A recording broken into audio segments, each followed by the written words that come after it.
Hi, welcome to Foxy Little Nuggets, where the politics come in bite-sized chunks, reality comes in family-sized packs, and Westminster expects you to swallow everything.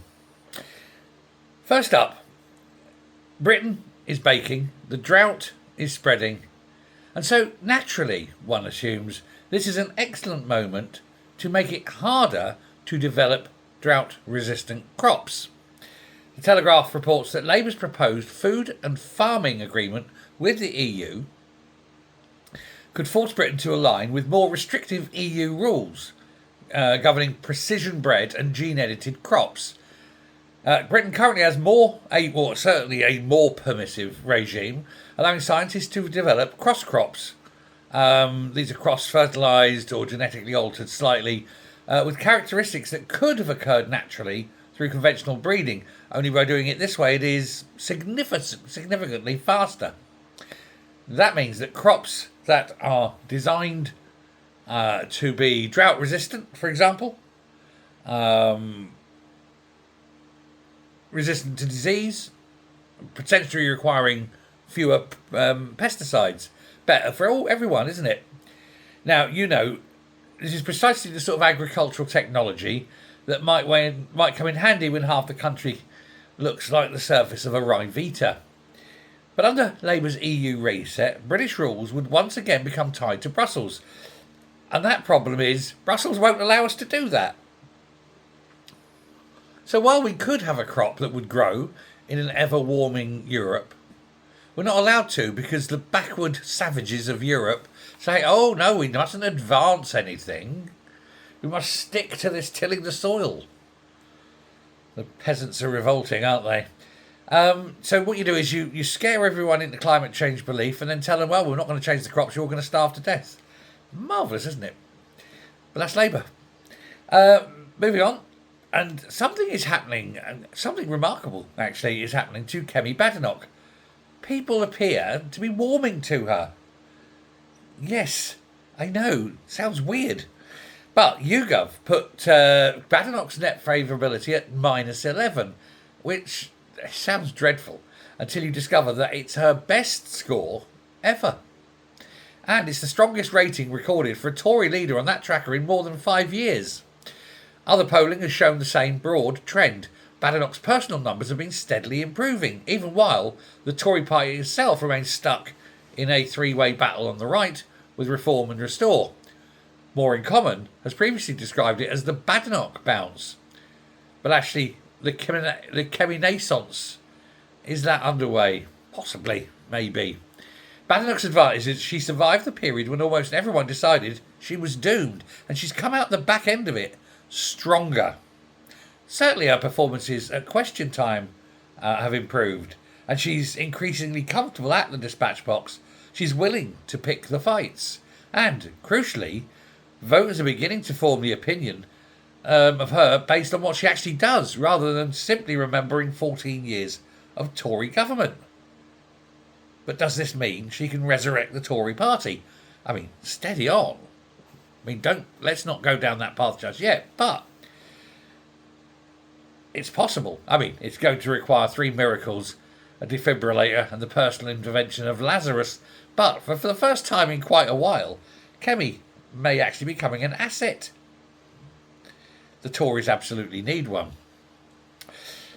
Going on to the political crisis in the prisons. This is a major story. Of course, it's ongoing for so many different reasons. But Dame Antonio Romeo is now the Cabinet Secretary and head of the Civil Service, effectively the most senior official in Whitehall. She is the Sir Humphrey in a skirt. But before reaching the top, Romeo spent several years as a permanent secretary at the MOJ, Ministry of Justice, during the period when prison capacity crisis was becoming increasingly severe. The government had promised 20,000 additional prison places, and yet, by September 2024, only 6,500 had actually been completed, and the programme is unlikely to actually complete the 20,000 because of costs, overruns, the original estimates being rubbish, parliamentary scrutiny being weak, And they're already running out of capacity once again. And now Burnham's government is pressing ahead with the early release that many people are objecting to. So, inevitably, people are asking, if the prison estate reached this state after years of warnings, where was the senior management? What were they doing? Were they doing anything? Now, Romeo, wherefore art thou, Romeo, they are calling. She's not personally responsible for every prison bed that failed to materialise, but when your CV includes running the department while the crisis developed and you subsequently become the country's most powerful civil servant, questions do rather come with the promotion. Whitehall calls that institutional memory. The rest of it is call it what it is. Once again, for Labour. Failing upwards, failing better. And the fourth story, this is one of those that's going to run and run, and it's got so many things wrong with it simply because of class warfare. Andy Burnham's plan to spread the misery, spread illegal immigration accommodation into the wealthier parts of Britain is heading straight to the courts. In fact, before I do this, there is another story which I've just found, which is going to be an absolute cracker. So when you watch it, you'll be you just won't believe. Well, you won't believe it. You will believe it. Burnham says poorer communities should no longer carry a disproportionate share, and that wealthier areas must play their part. But Tory and Reform-led councils are increasingly looking at legal mechanisms to resist asylum accommodation. I believe that these asylum people should only be put into Labour areas. You voted Labour, you pay the price. Reform has already demanded that councils be given much greater power to block placements. The legal precedent is complicated. Courts have stressed that individual asylum hotel cases depend heavily on their particular planning circumstances.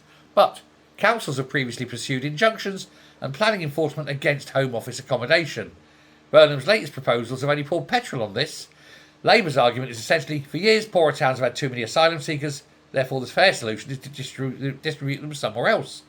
The council's response is increasingly, see you in court, bozo. This is going to be one of the defining battles of Burnham's premiership, and it's going to be one he loses. Central government demanding national burden sharing and local consent saying no. Or, put another way, Whitehall says leafy suburbs must play their part. Leafy suburbs have retained council. The only problem is, of course, the cost. It's much cheaper to keep these illegals in a cheap area of the country, much more expensive to keep them in an expensive area. And so some will say, given the cost, that this is wasting taxpayers' money just to make a political point. It has no beneficial, there's no evidence of any benefit for the people.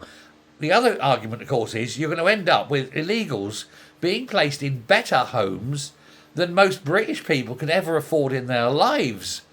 And with so many homeless people, you're thinking, if they've got these homes available for illegals, why are we putting illegals in there and not putting British people in there?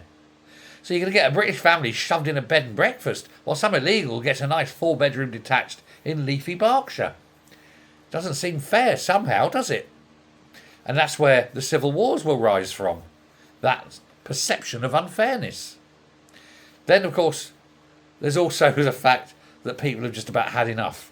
There is a grim feeling in this country. The anger is rising, and he is just going to make things far, far worse.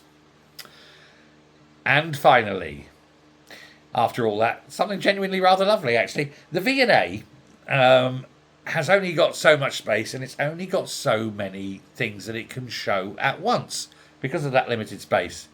And so the Victoria and Albert Museum East Storehouse in London, it's basically a warehouse that stores the stuff that isn't actually, being seen at the time.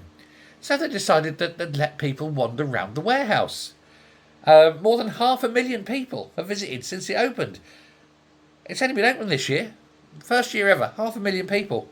The whole concept turns the traditional museum model on its head by giving visitors access to the vast quantities of the V&A collection that would normally remain hidden away in storage. You can wander amongst art, fashion, furniture, design, historical objects. You can even request particular items to be looked at and studied more closely. In fact, it's been such a success that it was shortlisted for the Art Fund Museum of the Year 2026. I rather like this idea. Yes, there's the museum, and then but all this stuff we don't show, but go around the museum's warehouse and see even more stuff. Stuff you didn't even know existed. You know, after all the endless stories about people telling us attention spans are contracting, nobody cares about history or culture anymore, when 500,000 people have voluntarily walked into a warehouse full of old stuff just to look at it. Well, it's proof that Britain can still make something popular without an app, an influencer, or anyone on TikTok. Lovely. People do just like looking at beautiful things, though, don't they? That's why so many of you tune in. I couldn't resist that bit. Let me know your thoughts. Thanks very much. Bye.